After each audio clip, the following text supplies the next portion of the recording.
I think there's something really amazing about taking a long look at someone. I often joke that if I asked someone if I could come to their house and stare at them for an hour, they would say no. But that's kind of what happens when I make a portrait. I work very slowly. My camera is always on a tripod. I use all natural light. This requires a lot of collaboration between me and my subject. Yeah, can you do no socks? I also think it's really essential to allow the subject to present themselves. So I almost always use direct eye contact. There's a power in that gaze. The work that I am seeking hinges upon this moment when the subject and I are completely locked in and they are giving something of themselves to me. That's perfect. Set your head back just a little. Yeah. Perfect. I, for most of my life, did not enjoy being photographed. I felt insecure about how my image was made and portrayed. When I met Jess, I began to see photographs in a very different way. We started early in our relationship making work together. It's helped me feel more accepting of myself. I have to say that I feel beautiful in Jess's photographs.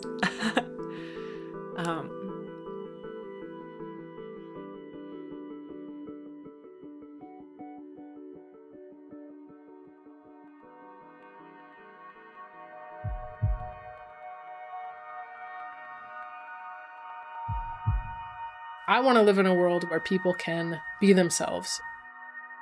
It sounds so simple, but it's complicated. I try to create images that document people who are doing that, but that also function as validation and possibility for other people who are trying to figure out how to do that. When I came out as gay at the age of 13 and started questioning my gender and gender identity, there were not a lot of images in the media of people who looked like me. The first place that I discovered images that I could relate to was in fine art photography books. I believe very much in the power of storytelling, particularly when you have an identity that is marginalized. Something as simple as knowing that there are other people out there in the world who are like you can be a lifeline. I've been interested in issues around identity, issues around gender, issues around sexuality, but I've found that I swing back and forth between a very personal, highly subjective version of talking about that and a more outward-looking, documentary, politically motivated version of talking about that. I seek subjects who I'm drawn to on a very personal level. I see something in them that I either see in myself or want to see in myself. There is a questioning of gender and sexuality and a focus on the gray area. I'm particularly drawn to a gentler version of masculinity. Can masculinity be more nuanced and gentle and complicated than we usually give it credit for? Even though I'm photographing other people, it's also very much about my identity and the ways in which I have had to very consciously negotiate that identity. The ways in which I have come to be at home in a body and a gender presentation that is not something that we see as an option.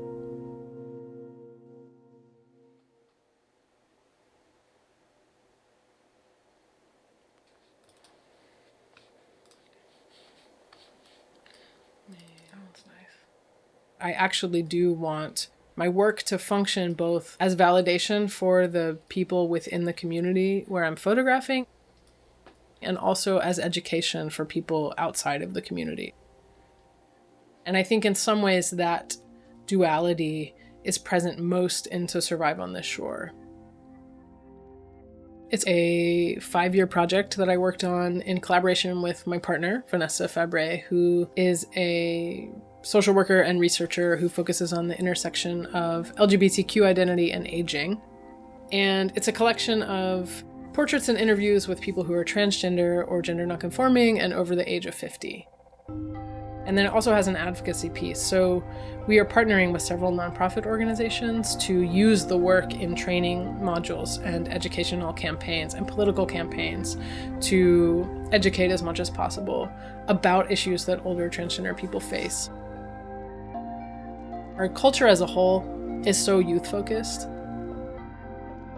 And I wanted to record the experience of people who came out in the 1970s, who advocated for trans rights that we have now. When your community and your history is not in the mainstream, it is at the risk of being lost. And I wanted to preserve that. We also really wanted to include stories of people all over, people in small towns, people in the middle of the country, and highlight some of those struggles, which is that there is a lack of access to community. There's a lack of access to adequate medical care. Especially after doing interviews for this project, I realized how very real people's fears are about needing care as they age. There are many instances of people being abused in nursing homes or assisted living facilities. And that fear influences how trans older adults make decisions about their future. We interviewed someone in New York named Jay who had been diagnosed with breast cancer, but his doctor actually never gave him the results because he was so transphobic. By the time I met Jay, he knew he was dying. We asked him kind of our typical question about looking back on your life. How did you get here? And he spoke for over an hour. He had such a strong sense of what he wanted to say and what he wanted recorded. And he knew that his image would live on in this project. When he was done, it was like this calm came over the room. And he said, "I'm done now. Let's stop recording." He knew what he wanted to leave behind. I'm sorry to be leaving. I wish there was some way that I could give to young people today that sense of faith and hope that, you know, the right can come to pass.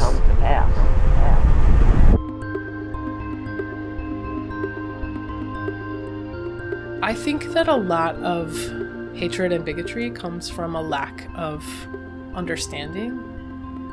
I feel that it's really important for people to see photographs of people who are gender nonconforming, people who are queer, and to learn about their lives and to look at them with a sense of empathy. I want the viewer to think about this person as a husband or wife, or this person as a mother or father, or this person as a lover or a friend. I want to bring that individual specificity to the people that I'm photographing. Photography validated my identity and who I was. It allows me this vehicle to go to a place of a deeper meaning that I find it's hard to do sometimes outside of photography. So I can't separate my photographs from my life. They're very intertwined. And I think that that will always be the case.